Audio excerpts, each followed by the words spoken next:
A baby is staring at you right now, not blinking, not looking away. They are locked onto your face with an intensity that can make a grown adult feel slightly judged. If you ask most people why this happens, you'll hear a very reasonable biological theory. Newborns have a limited visual range. They can only see clearly about 8 to 12 inches away, roughly the distance from your arms to your face when you hold them. But by 3 months of age, infants possess the visual range to look at practically anything in a room: the ceiling, the window, the dog, the pile of laundry in the corner. Yet they continue to choose your face. By prioritizing a human face over higher contrast objects or moving pets, the infant is demonstrating a deliberate biological preference. This animated diagram illustrates a 2017 study from the University of Cambridge. Researchers used functional near-infrared spectroscopy to see exactly what happens during face-to-face interaction between an infant and an adult. When a baby and an adult lock eyes, their brainwaves physically synchronize.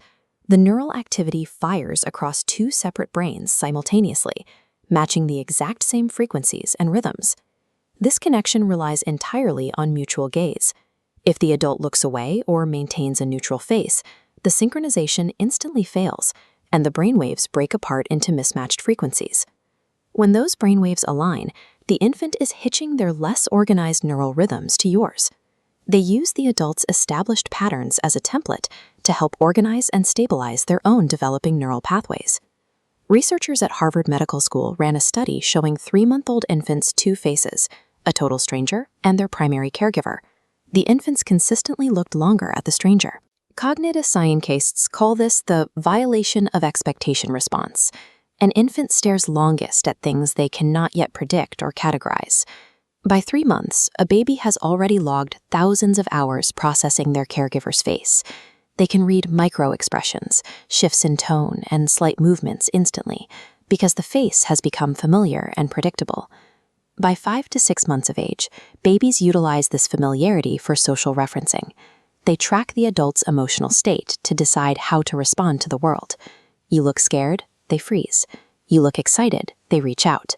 The adult provides a continuous stream of emotional data that the infant uses to calibrate their own internal state, learning to categorize the physical world into safe and dangerous zones. To see the biological necessity of this communication loop, we can look at Dr. Edward Tronick's famous 1975 still face paradigm. It illustrates exactly what happens when that flow of data is cut off. The experiment begins with a mother interacting warmly and normally with her infant. Then, on cue, she drops all expression and goes completely blank. The baby immediately notices the breaking communication. They rapidly escalate their attempts to re-engage her, deploying big smiles, pointing their fingers, and vocalizing loudly to force a response.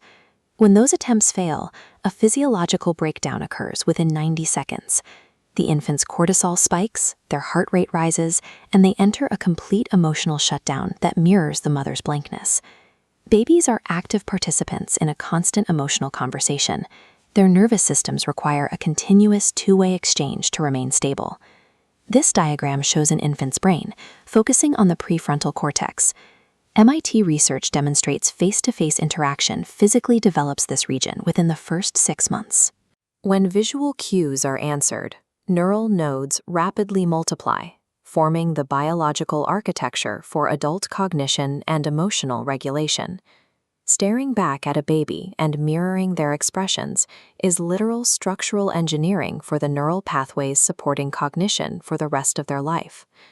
Because this physical development relies so heavily on eye contact, pediatric neuroscientists view consistently reduced or absent gaze behavior in infancy as one of the earliest markers associated with atypical social development. Early identification is vital because of brain plasticity.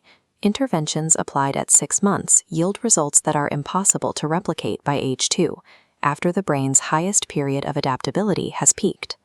15,000 years of human evolution gave babies distinctively large, round eyes.